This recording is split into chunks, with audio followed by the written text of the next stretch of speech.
Welcome to the Sports Marketing Machine Podcast, the podcast to help those working in sports level up your marketing so you can sell more tickets, sell more merchandise, and grow your fan base. I'm your host, Jeremy Neiser. Before I dig into today's episode, I just want to take a quick moment to say thank you. Thank you for tuning in. You see, I'm genuinely passionate about the memories fans create at sporting events. From memories that I have when I was a kid, going to games with my dad and my family, to the ones when I was starting to work in sports many years ago and hear from the people that are coming to the sporting events. Those lasting connections, those memories are what really drives me. This podcast exists to support you, the same person who's trying to create those memories at your sporting event. Whether you're in marketing, ticket sales, external relations, maybe you're a student trying to break into the industry and just trying to learn a little bit more. However you got here, my goal is to equip you with practical strategies, not only to fill your seats, but to create those unforgettable moments for your fans. So thanks for being a part of this journey. Now let's dive in to today's episode.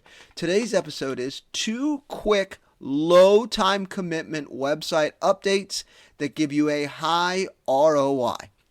These 2 website updates can help you capture more leads and generate more ticket sales without requiring fans to put in extra work or you. These are really low time commitment, easy, small little tweaks that you can make to your website that help you make more money. Now, when fans are interested, it's all about making it easier for them to take that next step. Think about Amazon. You see how quick it is? You take 2 clicks of the button, something shows up on your front porch. So today, we're going to talk about 2 ways you can reduce the friction on your website and make it easier for fans to make an acquisition or a purchase or submit something, so ultimately leads to more conversions. Tip number 1.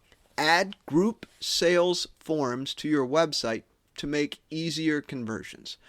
Many teams only provide an email address or a phone number on their group sales pages. We've seen this before. It says, if you're interested, email groups at insert team name here, or hey, if you're interested in booking a group, call this number. That makes it hard for fans or even organizations to take action immediately because oftentimes we don't want to talk on the phone or we don't want to send that email. So if you simply just add a button that links to a form on each of your group sales pages, this streamlines the process and increases your chances of capturing more leads and more sales. So let me give you an example. Go on over to Google, type in Vermont Lake Monsters, head over to their website, under the tickets, click the group sales section. They use a request group outing information button. When you click that button, it opens up to a Google form. The Google form collects all the essential details that a group sales rep would need to follow up. Everything that you would want to know, it's listed out there. And in fact, if you click around to any of their other group offerings, any of their picnics or fundraising opportunities, you're going to see a button in there that just says request group outing information. That button goes right to their group sales team or goes to a forum, and the forum goes right to their group sales team. So my recommendation to you is add that to your website. Just because I'm using this example, and I have spoken with the Lake Monsters, they collected over 115 group sales inquiries last season, and it resulted in over 50 group bookings. So here's your action step. Check out your group sales page.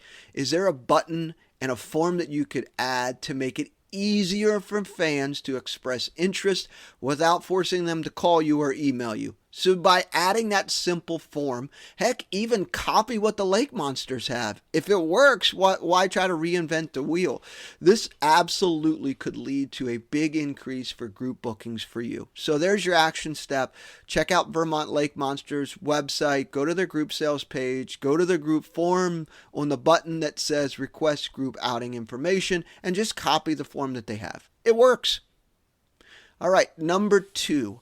use a pop-up to build your email list year-round. Oftentimes what I see is when teams are not in session, sure, the website traffic goes down, but they're not trying to generate more leads from their website in the off-season. So by adding a pop-up to your website, this is an effective way to capture email addresses all year long, especially in the off-season. So when the website traffic may be lower, this pop-up just gives you and the fan a frictionless way for the fan to stay connected, receive updates, even get discounts. So let me give you a couple tips here for effective pop-ups. Try to avoid generic calls to action. Let me give you an example. A generic call to action would be sign up for our newsletter. Nobody wants to do that. Instead, make the invitation feel more exclusive and rewarding. Let me give you an example for that. How about join the insert team insiders club, or join our insiders club, or in the case of the Savannah Bananas, they have join our lottery ticket list. Something like that where it's super simple. The Charleston Dirty Birds, go over to their website. They offer a 15% off their team store as an incentive when they're pop-up. That makes it more likely for fans to subscribe, which makes it even easier for you to sell them more merchandise, sell them more tickets, and what have you. Remember to think about that pop-up and having a call to action that's not generic. So stay away from sign up for a newsletter, do something like join our Insiders Club, or even do some sort of incentive like the Charleston Dirty Birds. So your action step is look at the language on your own website's pop-up. If you don't have one, create one. Could you make it feel more exclusive or enticing?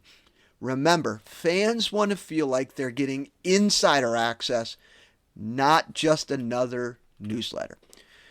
Today's takeaways from today's episode. Number one, group sales form on your website. That's just helps you with seamless conversion. So make it easy for companies, organizations, and families to book group outings by placing forms on your group sales pages. This helps you capture all the details you need to close more sales quickly and efficiently. Check the Vermont Lake Monsters. Great case study, great example of a successful group sales form.